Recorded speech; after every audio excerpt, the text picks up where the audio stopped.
Hello aspirants, welcome to only UPSC. I hope आप लोगों की तैयारी अच्छी चल रही होगी और पिछली वीडियो को देखकर आपने कई सारे कॉन्सेप्ट्स समझे होंगे और आशा है कि आप लोगों को ओनली यूपीएससी के द्वारा इस शुरू किए गए आरंभ बैच से काफ़ी मदद मिल रही होगी। अभी तक ओनली यूपीएससी के काफ़ी लेक्चर्स चल चुके हैं। अब समय आ गया है कि चीज़ों को थोड़ा और अच्छे से समझा जाए और अपने कॉन्सेप्ट्स को लगातार आगे बढ़ाया जाए। आप लोग प्लीज़ मेहनत करते रहिए, अपना समय देते रहिए, हमारे साथ बने रहिए ताकि हमारे साथ जो जनता है वो बनी रहेगी, तो हमें भी प्रोत्साहन मिलता रहेगा और हमें भी ऐसी ही वीडियोस प्रोवाइड करने का मोटिवेशन मिलता रहेगा। तो कल की वीडियो में हमने लॉन्गिट्यूड्स एंड लैटिट्यूड्स की जो यूजेज है, मतलब जो जिस काम के लिए वो उपलब्ध में आते हैं, वो हमने पढ़ा था कि अगर हमें किसी भी पॉइंट की लोकेशन निकालनी है, किसी भी जगह की लोकेशन निकालनी है पृथ्वी पर, कि वो पृथ्वी पर कहाँ मौजूद है, तो हम लैटिट्यूड्स और लॉन्गिट्यूड्स की मदद से उसका एक जो विस्तार है वो हम पता लगा सकते हैं कि वो नॉर्दर्न हेमिस्फेयर में है या सदर्न हेमिस्फेयर में है। नॉर्दर्न हेमिस्फेयर में है तो वो कहाँ है, सदर्न हेमिस्फेयर में है तो वो कहाँ है। और दूसरी चीज़ ये है कि अगर ईस्टर्न हेमिस्फेयर में है तो वो कहाँ है, या वेस्टर्न में है तो वो कहाँ है। ये सारी बातें हमने जानी थी। अब बात ये आती है कि लैटिट्यूड्स एंड लॉन्गिट्यूड्स का जो उपयोग है या इस्तेमाल है सिर्फ लोकेशन बताने में ही मदद आता है, या उनको कुछ और भी है जिनसे हम, या कुछ और भी ऐसा है जिसकी हमें जानकारी प्राप्त होती है लैटिट्यूड्स और लॉन्गिट्यूड की मदद से। तो आइए जानते हैं। पहले बात करते हैं लैटिट्यूड की। तो देखिए, आपको ये पता है कि पृथ्वी पर हमेशा एक जैसा मौसम नहीं रहता है। आप देखते होंगे कई क्षेत्रों में काफ़ी गर्मी पड़ती है, कई क्षेत्रों पे काफ़ी ठंड पड़ती है, हमेशा बर्फ़ से ढके हुए रहते हैं, या कई क्षेत्रों में ना ज़्यादा गर्मी रहती है ना ज़्यादा सर्दी रहती है। कई क्षेत्रों में दिन लंबी होती हैं, दिन लंबे होते हैं, रात छोटी होती है। कई क्षेत्रों में रात लंबी होती है, दिन छोटे होते हैं। कई क्षेत्रों में 6 महीने तक दिन रहता है, 6 महीने तक रात रहती है। तो इन सब का जो कारण है वो क्या है, आज हम वो सब समझने की कोशिश करेंगे। तो आइए समझते हैं। तो पहले हम बात करेंगे लैटिट्यूड की।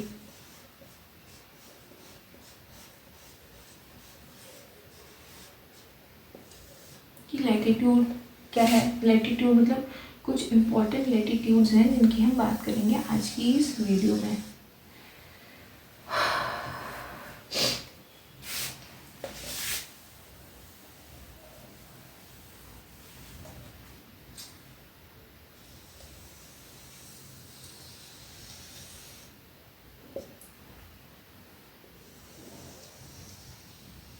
ठीक है, ये हमारा इक्वेटर है जो कि है 0 डिग्री पे।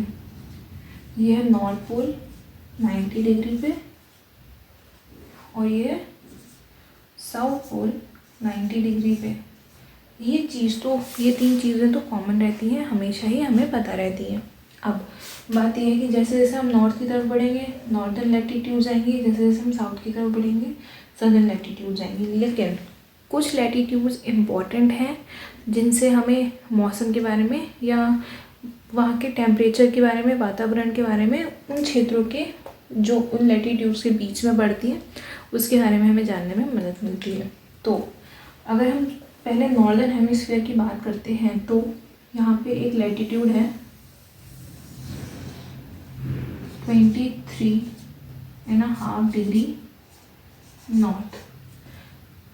मतलब 23.5 डिग्री नॉर्थ पे जो लैटिट्यूड बनी है उसे हम ट्रॉपिक ऑफ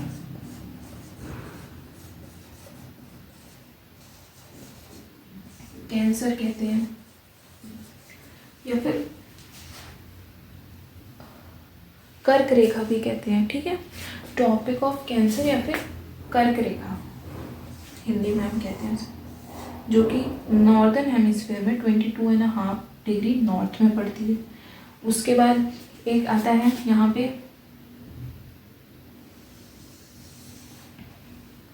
66.5 डिग्री नॉर्थ। ये नॉर्दर्न हेमिस्फीयर की बात हो रही है। आर्कटिक सर्कल, इसको हम आर्कटिक सर्कल कहते हैं, इसको हम ट्रॉपिक ऑफ कैंसर कहते हैं। ठीक है, ये बात हो गई नॉर्दर्न हेमिस्फीयर की। अब हम बात कर लेते हैं सदर्न हेमिस्फीयर में, क्योंकि नॉर्दर्न हेमिस्फीयर और सदर्न हेमिस्फीयर कुछ अलग नहीं है, बस पलटे हुए दो हिस्से हैं पृथ्वी के, कि जो चीज़ इसमें हो रही है उसका उल्टा ही अगर हम मान लें तो वो सदर्न हेमिस्फीयर में होगा। तो अगर यहाँ पे 23.5 डिग्री पे नॉर्थ पे एक लैटिट्यूड है, तो ज़रूर कहीं ना कहीं सदर्न में भी ऐसी ही कोई लैटिट्यूड होगी और है। तो ये 23.5 डिग्री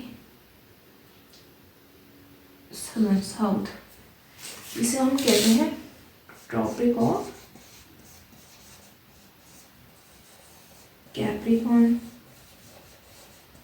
देखिए, अगर आप ये बेसिक्स नहीं समझोगे ना तो फिर आपको आगे चलकर बड़े कॉन्सेप्ट समझने में काफ़ी मुश्किल होने वाली है, क्योंकि जब आप बड़े स्तर पे पहुंचते हो तो फिर आपको ये चीज़ें नहीं समझाई जाती हैं। ये माना जाता है कि आपको ये सही चीज़ें पहले से पता होंगी, तब सिर्फ ये बात की जाती है ये है, इनके होने से ये होता है, और इनके ये मतलब सिर्फ बस समझाया नहीं जाता है कि ये क्या चीज़ें हैं। इनका जहाँ इस्तेमाल हो रहा होता है वहाँ बस इनका नाम आता है, और आपसे ये उम्मीद की जाती है कि आपको बेसिक्स पता होंगे। लेकिन होता क्या है, बेसिक्स हमने पढ़े नहीं होते हैं, बेसिक्स क्लियर नहीं होते हैं, छोटे छोटे कॉन्सेप्ट हमें पता नहीं होते हैं, बड़ी चीज़ों को समझने में हमें होती है परेशानी, और फिर वहाँ पे हमारा जो मोटिवेशन है या फिर वहाँ पे जो हमारा कॉन्फिडेंस है वो लो हो जाता है कि शायद हम गलत फील्ड में आ गए हैं, ये हमारे बस की बात नहीं है। बस की बात है या नहीं है वो आपको तब पता चलेगा जब आप शुरू से लेके आखिरी तक एक एक मोमेंट पे, एक एक कदम पे अपनी मेहनत करोगे, सही मेहनत करोगे। आपने अभी शुरुआत करी है या आप अपनी तैयारी में काफ़ी आगे जा चुके हो, उससे मतलब नहीं है। अगर आपने ये ठाना है कि आप अच्छे से तैयारी करोगे तो सबसे पहले अपने बेसिक्स को क्लियर करो। कुछ लोग होंगे कि मैंने बेसिक्स पढ़ लिए हैं और मुझे ज़रूरत नहीं है, फिर भी ज़रूरत पड़ेगी आपको। बेसिक्स एक बार पढ़ लेने से, उनको क्लियर कर लेने से कुछ फ़र्क नहीं पड़ता अगर आप टाइम टू टाइम रिवीजन नहीं कर रहे हो। तो ये वीडियो सिर्फ और सिर्फ बिगिनर्स के लिए नहीं है, ये जो वीडियोस प्रोवाइड कराई जा रही हैं ये ऑल ओवर सभी के लिए हैं। तो आप अगर पढ़ चुके हो तो रिवीजन करो, नहीं पढ़ा है तो प्लीज़ कॉन्सेप्ट को डिटेल में समझने की कोशिश करो, और जो भी आपसे प्रश्न पूछा जाता है प्लीज़ उसका आंसर कमेंट सेक्शन में ज़रूर करो।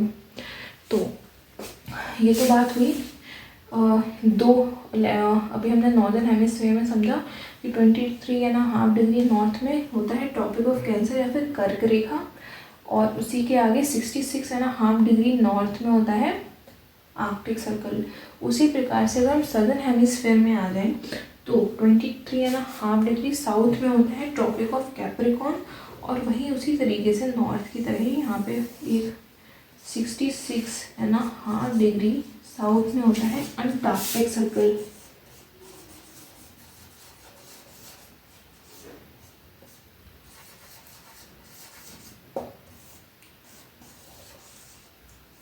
ठीक है, तो हमने ये तो समझ लिया, पृथ्वी का इतना हमें समझ में आ गया।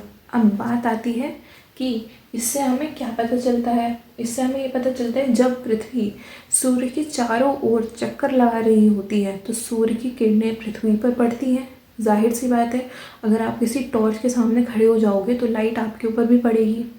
वैसे ही जब पृथ्वी सूर्य के सामने, सूर्य के चारों ओर चक्कर लगाती है तो सूर्य की किरणें उस पर पड़ती हैं। लेकिन एक बात समझने वाली यहाँ पे ये है, पृथ्वी सीधी तो नहीं है। अगर पृथ्वी फ्लैट होती, जैसा कि हमने पिछली वीडियो में पढ़ा था कि पृथ्वी को पहले ज़माने में लोग, जब ये पता नहीं चल पाया था कि पृथ्वी गोल है या स्फेयर है या फिर जियोइड है, तो लोग पृथ्वी को एक चपटी हुई शेप में समझते थे। अगर पृथ्वी चिपटी हुई होती और ये सन है तो इस पर तो हर जगह सन की एक जैसी रेस पड़ती और पूरी पृथ्वी पर हमेशा एक जैसा मौसम रहता, या एक जैसा दिन या एक जैसी रात हमेशा रहता, और ऐसे कोई मतलब। लेकिन हम ये जानते हैं कि पृथ्वी पर ऐसा नहीं है। हर क्षेत्र में, हर जगह, पृथ्वी के हर एक कोने में ना तो एक समय पे एक जैसा मौसम रहता है और ना ही रहने वाला है, क्योंकि इसका एक कारण है। कारण ये है कि पृथ्वी गोल है। गोल होने के कारण सूर्य की किरणें उस पर एक समान नहीं पड़ती हैं। एक समान नहीं पड़ती हैं का क्या मतलब है, यहाँ पे समझिए। अगर ये सन है, सन बड़ा होता है, सन पूरा नहीं बनेगा, ये सन है और ये है अर्थ। अगर ये सन है और ये अर्थ है, तो अगर यहाँ से अगर कोई किरण जा रही है सूर्य की, तो वो तो यहाँ पे सीधी पड़ रही है, ठीक है, यहाँ पे सीधी पड़ रही है। लेकिन जैसे जैसे ये अगर हाँ, अगर यहाँ पे एक लाइन बना दें तो यहाँ पे वो 90 डिग्री का एंगल बनेगा।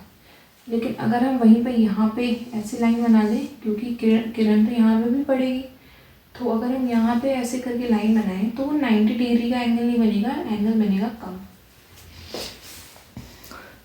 जैसे जैसे एंगल कम होता जाएगा, मतलब जहाँ पे सूर्य की किरण पड़ रही है उस जगह पर अगर एंगल कम बनेगा तो सूर्य की किरण का जो प्रभाव है वो भी कम होता जाएगा। उसको भी समझते हैं अभी डिटेल में कैसे।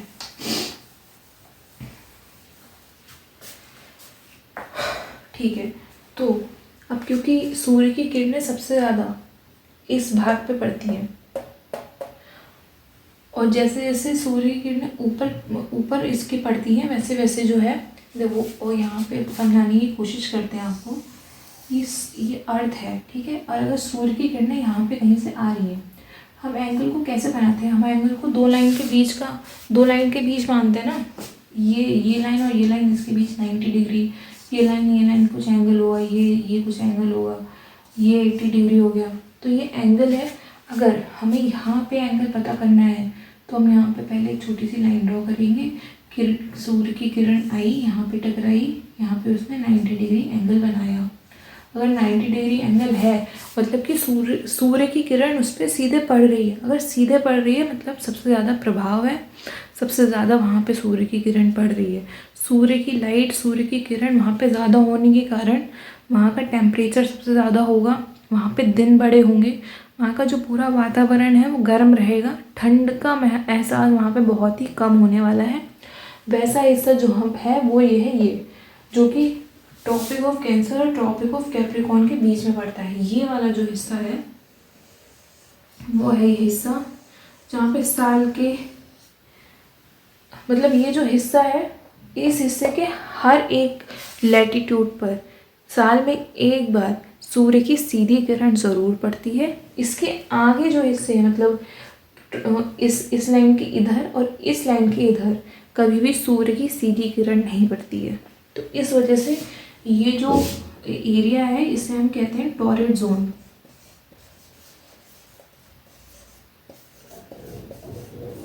ये पूरा जो हिस्सा है ये वाला,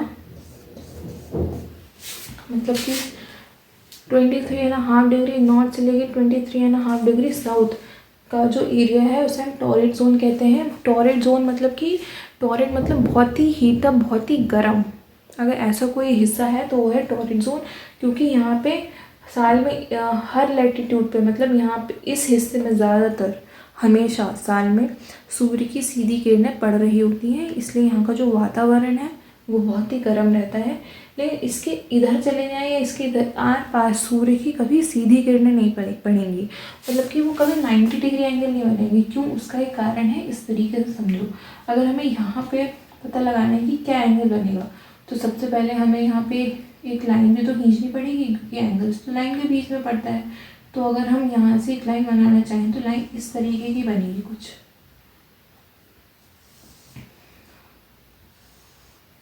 जो नीचे बना लेते हैं लाइन कुछ इस तरीके की बनेगी, ठीक है। अगर इस तरीके की लाइन बन रही है और सूर्य की किरण सीधी आ रही है, ठीक है, तो इन दोनों के बीच में तो बहुत कम एंगल बना, 90 डिग्री तो है नहीं। चलो हो सकता है 60 और 50 के बीच में कोई एंगल बन रहा होगा, तो कम एंगल है ना। कम एंगल है मतलब सूर्य की किरणें सीधी नहीं पड़ रही है, स्लैंटिंग पड़ रही है, मतलब कि टेढ़ी पड़ रही हैं। अगर सूर्य की किरणें टेढ़ी पड़ रही हैं तो इसका मतलब ये है कि उनका प्रभाव कम होगा, उनकी जो ऊर्जा है वो कम जाएगी, हीट कम जाएगी और ठंड का एहसास वहाँ ज़्यादा होगा, इतनी ज़्यादा गर्मी नहीं पड़ेगी। वो जो जोन है, वो जो जगह है, वो जो पृथ्वी के ऊपर वो जो क्षेत्र है या जो भी है, वो इन दो क्षेत्रों में पड़ता है। मतलब कि अगर हम बात करें तो ये है टेम्परेट जोन,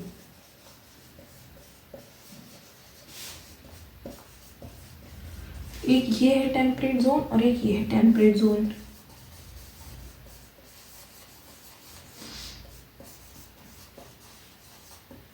कमेंट सेक्शन में कमेंट करके ज़रूर बताइएगा। आप अब ये काम आपके ऊपर है। अगर आपको यहाँ पे कोई शब्द इंग्लिश में मिल रहा है तो आप किताबों में खोजिए। उस चीज़ से परेशान होने की बजाय आप उस चीज़ को जानने की कोशिश करिए। अभी तक अगर आपको हिंदी में पढ़ रहे हो आप और आपको हिंदी में पढ़ाया जा रहा है तो आपके पास एक ही लैंग्वेज का एक्सेस रहेगा, आप किसी को एक ही लैंग्वेज में बता पाओगे। लेकिन अगर आप हिंदी में पढ़ रहे हो, हिंदी में पता है आपको, यहाँ पे अगर आपको इंग्लिश में पढ़ाया जा रहा है, कॉन्सेप्ट क्लियर हो रहा है, आपका जो मेन मोटिव है कॉन्सेप्ट क्लियर करने का वो वीडियो से क्लियर हो रहा है, तो आपको आधी मेहनत करके अपना ज्ञान बढ़ाना है। क्या करना है आपको, अगर आप कुछ तो समझ में आ रहा होगा ना आपके, तो आपको क्या करना है, कमेंट सेक्शन में कमेंट करके बताना है कि टॉररेट जोन को, टेम्परेट जोन को हिंदी में क्या कहते हैं। आपको पता है, अच्छी बात है, नहीं पता है तो पता करके, यही देखिए, कोई भी आपको एक वीडियो में पूरा ज्ञान नहीं दे पाएगा। वो सिर्फ आप वीडियो लेक्चर्स का काम होता है आपके लिए एक दिशा बनाना, उस दिशा में आपके कॉन्सेप्ट्स को क्लियर करते जाना। लेकिन फिर भी जो मेन ज्ञान आप प्राप्त करते हो वो खुद से ही करते हो। आपको अपना ज्ञान का लेवल कहाँ तक लेके जाना है वो सिर्फ और सिर्फ आप डिसाइड कर सकते हो। तो ये आपका आज का होमवर्क है। अभी इसके बाद एक और भी जोन आएगा, उन तीनों जोन्स को हिंदी में क्या कहते हैं ये आप कमेंट सेक्शन में कमेंट करके प्लीज़ ज़रूर बताइएगा, ताकि सिर्फ और सिर्फ आपका ज्ञान ना बढ़े, वीडियो को देखने वाले और लोगों का भी ज्ञान बढ़े और उनके लिए भी चीज़ें सरल हो जाएं। इस तरीके से आप अप्रोच रखिए अपनी तैयारी की कि अगर आपको कोई चीज़ नहीं पता है, घबराना नहीं है, इधर उधर भागना नहीं है, माथा पकड़ के नहीं बैठ जाना है कि मुझे पता नहीं है। आपको पता नहीं है तो पता करने की कोशिश करिए। आज के इस टेक्नोलॉजी के ज़माने में उस टेक्नोलॉजी का उपयोग सही कामों के लिए करिए, ना कि इधर उधर की ऊल जलूल बातों में। ठीक है, तो अब ये जो टेम्परेट जोन है ये कहाँ से कहाँ तक है, ये 23.5 डिग्री नॉर्थ से लेके 66.5 डिग्री नॉर्थ ये टेम्परेट जोन है। 23.5 डिग्री साउथ से लेके 66.5 डिग्री साउथ तक है, ये टेम्परेट जोन है। मतलब ये और ये है टेम्परेट जोन ही, लेकिन दो अलग अलग हेमिस्फीयर्स में है। ठीक है, यहाँ पे टेम्परेट का मतलब क्या है, टेम्परेट का मतलब सामान्य स्थितियाँ रहती हैं मौसम को लेकर, ना तो बहुत ज़्यादा सर्दी पड़ती है ना ही बहुत ज़्यादा गर्मी पड़ती है। एक समतल मौसम रहता है कि आपको कोई भी मौसम परेशान नहीं करेगा, ना तो बहुत ज़्यादा गर्मी पड़ेगी ना ही बहुत ज़्यादा सर्दी पड़ेगी। यहाँ पे जो है गर्मी का एहसास बहुत ज़्यादा होता है, इस वजह से इसे टॉररेट जोन या फिर हाई लेवल हीट जोन भी कहते हैं। ये टेम्परेट है मतलब कि नॉर्मल सा मौसम रहता है। अब बात करते हैं इस वाले हिस्से की, इसे क्या कहते हैं। अब देखो जैसे जैसे हम ऊपर बढ़ते जाएंगे, देखो यहाँ पे था 60 डिग्री या 50 डिग्री के बीच का एंगल। अब जब हम यहाँ पे आ जाएंगे, अगर सूर्य की किरण सीधी पड़ रही है, ये एक लाइन गई यहाँ से और सूर्य की किरण यहाँ पे पड़ी, ये एंगल देखो 90 डिग्री था, 60 या 50 के बीच में कोई एंगल होगा। ये जैसे जैसे नीचे जा रहे हैं वैसे वैसे आप खुद देख लो कि ये डिग्री 90 था, ये थोड़ा ऐसे हो गया, ये ऐसे हो गया, एंगल छोटा होता जा रहा है। थोड़ा समझने की कोशिश करो कि अगर आप कहीं पे सीधी टॉर्च डालोगे तो वो लाइट रोशनी भले ही छोटी होगी लेकिन वो रोशनी कितनी तेज़ पड़ेगी। आप ये एक्सपेरिमेंट करके देखना, आज अपने घर पे टॉर्च लेना और टॉर्च को अंधेरे कमरे में एक दीवार पे सीधा डालना, तो उस टॉर्च की जो रोशनी बनेगी वो बहुत ही ज़्यादा तेज़ होगी। भले ही छोटी जगह को कवर करेगी वो, लेकिन वो रोशनी बहुत तेज़ होगी। वहीं पे फिर उस टॉर्च को थोड़ा सा आप ऐसे कर देना, ठीक है, मतलब सीधा मत डालना, थोड़ा सा उसे टेढ़ा कर देना, तो आप ये देखोगे कि उस टॉर्च की जो रोशनी है वो थोड़ी हल्की हो गई है लेकिन वो बड़ी हो गई है। यही एक्सपेरिमेंट करके आपको देखना है। फिर जब और आप ऐसे ऐसे टिल्ट करते रहोगे, घुमाते रहोगे, तो आप ये देखते रहोगे कि वो रोशनी जैसे जैसे आप उसे स्लैंट कर रहे हो या फिर टेढ़ा कर रहे हो या फिर नीचे की तरफ कर रहे हो, मतलब कि एंगल कम कर रहे हो, वैसे वैसे क्या हो रहा है, उस जो रोशनी है वो जो एरिया कवर कर रही है वो तो बड़ा होता जा रहा है, लेकिन उसके साथ ही साथ उस जो लाइट है उसकी जो इंटेंसिटी है, यानी कि वो लाइट की जो तीव्रता है वो कम होती जा रही है। वही होता है सनलाइट के साथ भी, जैसे जैसे एंगल कम होता जाएगा वो एक बड़े एरिया को तो कवर कर लेगा, लेकिन उसकी जो तीव्रता है उसकी ऊर्जा में कमी आ जाएगी, लाइट में कमी आ जाएगी, इसलिए वहाँ पे गर्मियों का एहसास थोड़ा कम रहता है। तो ये तो बात तो यही, जैसे जैसे किरणें और ऊपर जाएंगी यहाँ पे एंगल और कम हो जाएगा, तो यहाँ पे गर्मियाँ एक तरीके से ख़त्म ही हो जाती हैं और यहाँ पे आता है फ्रिजिड जोन।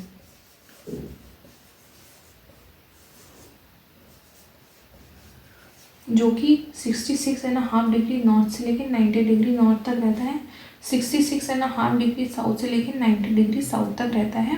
ये भी फ्रिजिड जोन है।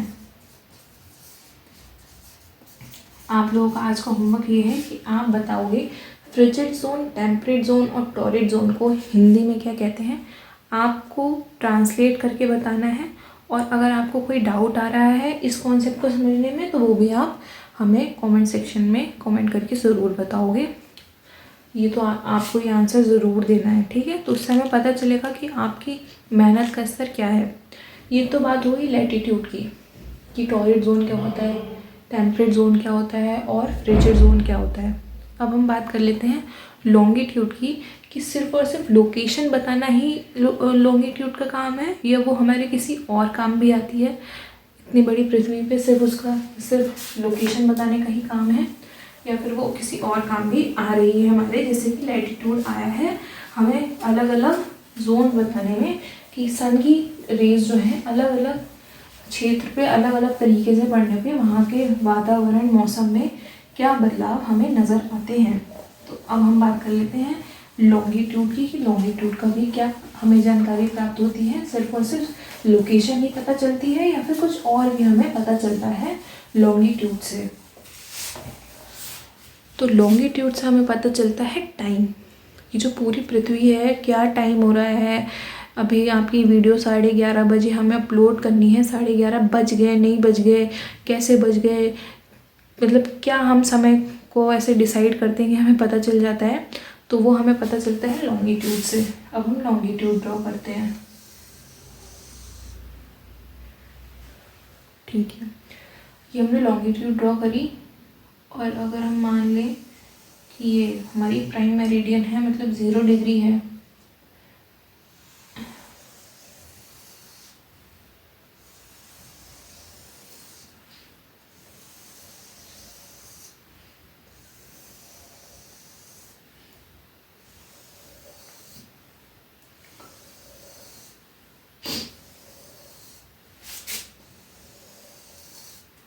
ठीक है। लॉन्गिट्यूड क्या होता है, वो लाइंस जो नॉर्थ पोल को और उसको साउथ पोल से जोड़ती हैं, मतलब दो पोल्स को जोड़ने वाली लाइन लॉन्गिट्यूड लाइन होती है। ये 90 डिग्री नॉर्थ पोल के लिए लिखा है, लेकिन ये जो 0 डिग्री लिखा है ये इस लाइन के लिए लिखा है, ठीक है। इसमें आप कंफ्यूज नहीं हो ना।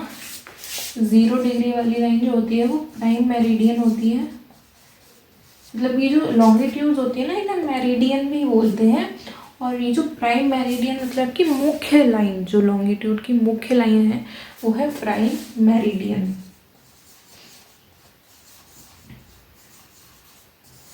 वो है प्राइम मेरिडियन, ठीक है। अब हम बात करते हैं कि हमें समय कैसे पता चलता है। तो पिछली वीडियो में जब हम लॉन्गिट्यूड और लैटिट्यूड पढ़ रहे थे तब हमने ये देखा था कि जब हम लॉन्गिट्यूड को मेज़र करते हैं तो डिग्री फर्दर डिवाइड हो जाती है, मतलब कि पहले तो डिग्री रहता है, पहले तो रहता है डिग्री, ठीक है। अगर हमें डिग्री का छोटा रूप देखना है तो वो डिवाइड हो जाता है मिनट में, और इससे भी छोटा रूप देखना है तो सेकंड में। तो कहीं ना कहीं आप ये सब देख के डिग्री, मिनट और सेकंड ये तो टाइम की यूनिट है ना, ये तो टाइम मेज़र करने वाली यूनिट है।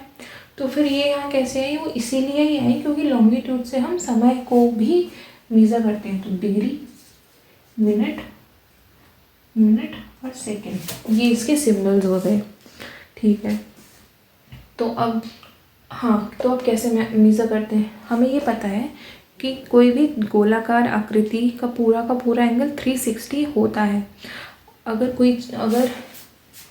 कोई चीज़ ऐसे गोल है तो यहाँ पे जो एंगल होगा वो 360 एंगल होगा। ठीक है, 360 एंगल होगा। तो हमें ये पता है कि पृथ्वी जो है वो सूर्य के चारों तरफ घूम रही है, मतलब एक 360 डिग्री का एंगल भी बना रही है। या फिर घूम रही है, या हम कह लें रोटेट कर रही है। हाँ, रोटेट कर रही है, सॉरी, घूम नहीं रही है। पृथ्वी जो है अपनी एक्सिस पे घूमती है तो 360 डिग्री का एंगल बनाती है। 360 डिग्री का एंगल बनाती है। वो एक रोटेशन पूरा करने में कितना समय लेती है, वो लेती है 24 घंटे। 24 घंटे मतलब वो 360 डिग्री का एंगल बनाने में 24 घंटे लेती है। तो अगर हम इससे ये पता लगाएं 360 डिग्री और 24 से अगर हम मैथ कैलकुलेशन करते हैं तो हमें ये पता चलता है कि 1 घंटा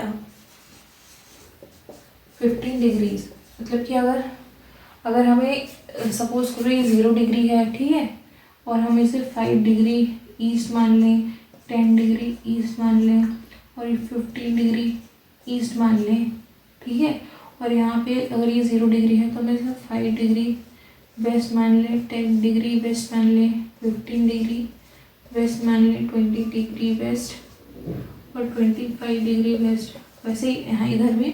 तो अगर हमें 0 से यहाँ तक पहुँचना है, यहाँ तक, तो हमें 1 घंटा लग जाएगा।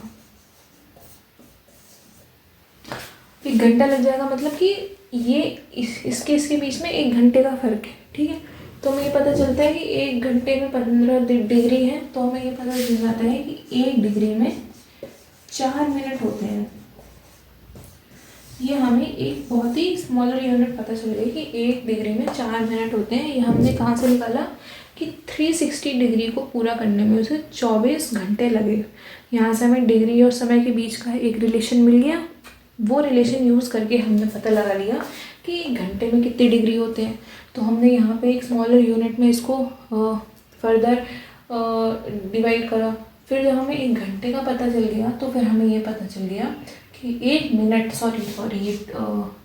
हाँ सही है, कि 1 डिग्री में कितने मिनट होंगे, वो होंगे 4 मिनट। जब हमें ये पता चल गया तो हमने क्या किया, हमें ये जब पता चल गया तो हमें पता चलने लगा कि हम डिग्री से समय को मेज़र कर सकते हैं। फिर क्या हुआ, फिर ये हुआ कि समय आगे पीछे किस हिसाब से चलेगा। देखो, पृथ्वी जो घूमती है अपने एक्सिस पे रोटेट करती है, अगर ये नॉर्थ है और ये साउथ है और ये ईस्ट है और ये वेस्ट है, तो पृथ्वी कुछ इस तरीके से घूमती है, मतलब कि वेस्ट से ईस्ट की तरफ घूमती है। तो अगर सूर्य की पृथ्वी का जो हिस्सा है पहले अगर सूर्य की तरफ पड़ेगा तो वो कौन सा पड़ेगा, वो पड़ेगा ईस्ट का हिस्सा। तो सबसे पहले अगर सूर्योदय हम कहें तो कहाँ होता है, ईस्ट में होता है। इसलिए सनराइज़ जो है ये सूर्योदय पूर्व दिशा में या ईस्ट में होता है, हम ये मानते हैं। तो सबसे पहले अगर सूर्य ईस्ट में सूर्योदय हो रहा है तो समय की शुरुआत भी वहीं से होगी। इसलिए अगर हम इक्वेटर से ईस्ट की तरफ बढ़ते हैं तो समय आगे बढ़ता है, अगर हम वेस्ट की तरफ बढ़ते हैं तो समय पीछे बढ़ता है। ठीक है, समय हमेशा ईस्ट की तरफ जाने से आगे बढ़ता है। मतलब अगर हम 15 डिग्री ईस्ट की तरफ बढ़ेंगे तो हमें 1 घंटा आगे, मतलब 1 घंटा आगे पहुँचेंगे हम। लेकिन अगर वहीं हम 15 डिग्री वेस्ट की तरफ बढ़ेंगे तो 1 घंटा हम पीछे चले जाएंगे। मतलब कि अगर दोपहर के 12 बज रहे हैं और ये प्राइम मेरिडियन है किस जगह पे, ये प्राइम मेरिडियन है ग्रीनविच, जो कि लंदन में है।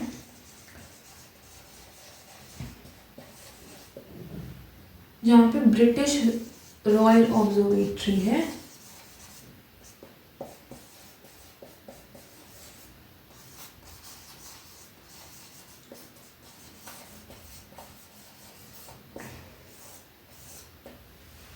तो ग्रीनविच में है, अगर ग्रीनविच में 12 बज रहे हैं, अगर ग्रीनविच में 12 बज रहे हैं, दोपहर के 12 PM हो रहा है, ठीक है। और हमने ये भी देखा, ये हमने जाना कि अगर हम ईस्ट की तरफ बढ़ते हैं तो समय आगे बढ़ता है, वेस्ट की तरफ अगर हम बढ़ते हैं तो समय पीछे बढ़ जाता है। तो अगर हम ये कहें कि 0 डिग्री यानी ग्रीनविच में दोपहर के 12 बज रहे हैं, तो अगर हम 15 डिग्री ईस्ट की तरफ जा रहे हैं तो वहाँ पे क्या समय हो रहा होगा। अभी हमने देखा 15 डिग्री मतलब AR, ठीक है। अगर हम सपोज करो हम यहाँ पे 30 डिग्री भी ले लेते हैं, ठीक है। यहाँ पे हमने 30 डिग्री ईस्ट ले लिया और यहाँ पे हमने 30 डिग्री वेस्ट ले लिया, ठीक है। अभी बात करते हैं 15 डिग्री की। तो अगर 15 डिग्री 1 घंटे के बराबर है और 15 डिग्री 1 घंटे के बराबर है, और अगर हम ग्रीनविच में अगर टाइम हो रहा है 12 बज रहे हैं, तो 15 डिग्री ईस्ट यानी कि कम से कम 1 घंटा, मतलब 15 डिग्री 1 घंटे के बराबर होता है। तो वहाँ पे क्या समय हो रहा होगा जब ग्रीनविच में 12 बज रहे हैं, तो वहाँ पे 1 PM हो रहा होगा, यहाँ पे हो रहा होगा 1 PM, यहाँ पे हो रहा है 1 PM। लेकिन अगर वहीं 1 PM मतलब दोपहर के 1 बज रहे हैं, वहीं अगर हम बात करें कि अगर हम वेस्ट की तरफ बढ़ जाए 15 डिग्री, देखो 15 डिग्री का मतलब 1 घंटा है, आगे बढ़ रहा है या पीछे बढ़ रहा है वो डिसाइड होगा कि हम किस दिशा में जा रहे हैं, ईस्ट में जा रहे हैं या फिर वेस्ट में जा रहे हैं। अगर हम ईस्ट में जा रहे हैं तो 1 घंटा आगे का समय होगा, अगर हम वेस्ट में जा रहे हैं 15 डिग्री जा रहे हैं तो 1 घंटा पीछे का समय होगा। तो जब हम 1 घंटा ईस्ट में आगे गए थे तो वहाँ पे 1 बज गया 12 बजे के हिसाब से। लेकिन अगर ग्रीनविच या 0 डिग्री पे 12 बज रहे हैं और हम 15 डिग्री पीछे की तरफ वेस्ट की तरफ बढ़ रहे हैं, तो वहाँ पे 12 से 1 घंटा पहले 11 सुबह के 11 बज रहे हैं, मतलब कि 11 AM हो रहा होगा वहाँ पे, ठीक है। अब ये तो 15 डिग्री की बात थी, हमें पता था 15 डिग्री मतलब 1 घंटा। अगर हम बात करें 30 डिग्री पे क्या होगा, तो वो हम कैसे पता लगाएंगे, वो हम इस तरीके से पता लगाएंगे कि अगर 15 डिग्री 1 घंटा है, 30 डिग्री 15 का दुगना 30 हुआ, अगर 15 1 के बराबर है तो यहाँ पे हम 2 घंटे मान लेते हैं 30 डिग्री पे। तो अगर यहाँ पे 12 बज रहे हैं, चलो 12 से बहुत आसान हो जा रहा है, ठीक है। ये आपके लिए क्वेश्चन है, चलो क्वेश्चन दे देते हैं यहाँ पे, ये मिटा देते हैं। इसका जो है आप आंसर हमें कमेंट सेक्शन में कमेंट करके बताओगे कि इसका आंसर क्या होगा। यहाँ पे 12 हटाओ, 12 नहीं बज रहे हैं, ठीक है। यहाँ पे बज रहे हैं दोपहर के 2, यहाँ पे लिख देते हैं। अगर 0 डिग्री पे दोपहर के 2 बज रहे हैं, ठीक है, तो 30 डिग्री नॉर्थ में क्या समय होगा, सॉरी नॉर्थ नहीं, यहाँ पे ईस्ट होना चाहिए, सॉरी 30 डिग्री ईस्ट में क्या समय होगा, और 30 डिग्री वेस्ट में क्या समय होगा, 15 डिग्री ईस्ट में क्या समय होगा, 15 डिग्री वेस्ट में क्या समय होगा, ठीक है। ये बहुत आसान सा है, आप इसको नोट कर लो। नोट करने के बाद जब आप इसका आंसर निकाल लो, कैसे भी निकालो, गलत सही जैसा भी, कमेंट सेक्शन में कमेंट करके ज़रूर बताओ कि इन 4 परिस्थितियों में अगर 0 डिग्री पे 2 बज रहे हैं, मतलब ग्रीनविच में 2 बज रहे हैं, तो उसी सेम समय पर 30 डिग्री ईस्ट पे क्या समय होगा, ये मानते हुए, मतलब ये बात सच है और ये मानते हुए कि 1 डिग्री मतलब 4 मिनट, या फिर हम ये कहाँ से निकाला हमने, ये हमने निकाला कि जो मतलब कि 15 डिग्री में 1 घंटा, ये दोनों चीज़ें सेम है। ये थोड़ा बड़ा उसका बड़ा रूप है, ये इसको हमने डिवाइड करके इसका छोटा रूप निकाल दिया है। आपको इसका इस्तेमाल करते हुए ये पता लगाना है कि अगर 0 डिग्री पे 2 बज रहे हैं, मतलब ग्रीनविच में यहाँ पे 2 बज रहे हैं दोपहर के, तो अगर कोई जगह 30 डिग्री ईस्ट पे है तो वहाँ पे उस समय क्या समय हो रहा होगा, और 30 डिग्री वेस्ट में अगर इधर क्या समय हो रहा होगा, 30 डिग्री वेस्ट में क्या समय हो रहा होगा, 15 डिग्री ईस्ट में क्या समय हो रहा होगा, 15 डिग्री वेस्ट में क्या समय हो रहा होगा। तो ये आज आप लोगों का होमवर्क है जिसे आप कमेंट सेक्शन में ज़रूर से कमेंट करके ध्यान से बताएंगे। वीडियो के साथ साथ अगर आपको समझ में आ गया, आपने सॉल्व कर लिया, अभी कमेंट कर दो, नहीं तो सॉल्व करने के बाद फिर से वीडियो पे आओ, कमेंट करो। सही होगा गलत होगा ये आपको अगली वीडियो में इसका आंसर आपको बताया जाएगा, उसकी चिंता नहीं करनी है।